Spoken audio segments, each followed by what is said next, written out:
వైఎస్ఆర్ అమర్ హై, వైఎస్ఆర్ అమర్ హై, వైఎస్ఆర్ అమర్ హై, వైఎస్ఆర్ అమర్ హై, జోహార్ జోహార్ జోహార్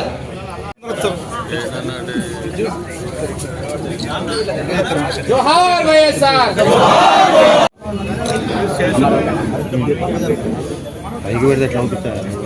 గౌరవనీయులైన మాజీ ముఖ్యమంత్రి గారు రాజశేఖర రెడ్డి గారి 75వ జయంతి పురస్కరించుకొని వరంగల్ హన్మకొండ జిల్లా కాంగ్రెస్ పార్టీ ఆఫీసులో ఘనంగా నిర్వహించడం జరుగుతుంది. ముఖ్యంగా ఈరోజు మనం అందరం కూడా వైఎస్ రాజశేఖర్ చేసిన సంఖ్యా బలాన్ని నెమరేసుకోవడం ఒక సాంప్రదాయం, ఒక అవసరం కూడా జనానికి. ఆనాడు 108 అనగానే నిరుపేద వారు ఎవరైనా ఆరోగ్య ఇబ్బంది అవుతే విధులు కొట్టిన 10 నిమిషాలకే వెహికల్ వచ్చి కార్యక్రమం నిర్వహించిన దాత, ఆరోగ్య దాత డాక్టర్ వైఎస్ రాజశేఖర గారు.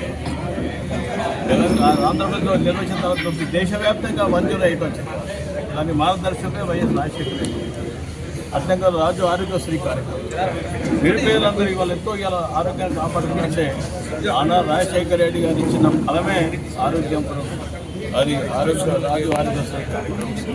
అర్థంగా ఇవాళ ప్రభుత్వం ఉమ్మడి రాష్ట్రంలో అట్టడు వర్గాల వారికి నిజంగా నిరుపేదలైన కులాలు మత అతీతంగా, పార్టీలకు అతీతంగా ఇందిరమ్మ హౌసింగ్ సొసైటీ తోటి 50 గజాలు 60 గజాలు ఇల్లు ఇచ్చి కట్టించిన ఘనత ఆనాడు రాజశేఖర రెడ్డి గారి నాయకత్వం జరిగింది. అది పునరుద్ధరణ అవుతుందంటేనే ఈనాడు కూడా వైఎస్ రాజశేఖర రెడ్డి గారు ఏ ఫలాలు అవుతున్నాయో తిరిగి మనందరూ కూడా అందించే విధంగా ఇందిరమ్మ కళ నిజంగా ఆలోచనతో ఈయన రాజశేఖర రెడ్డి చేసిన కార్యక్రమాలే రేవంత్ రెడ్డి గారి నేతృత్వంలో మన తెలంగాణలో కాంగ్రెస్ ప్రభుత్వం నిర్వహిస్తుంది.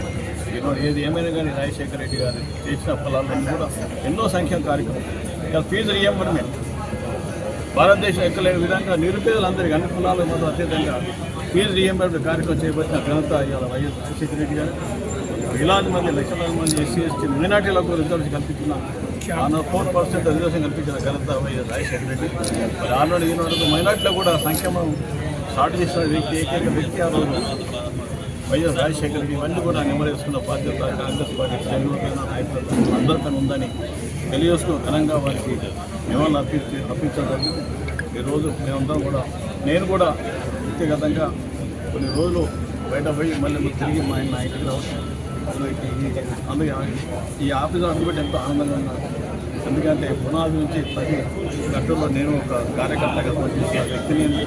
అందుకు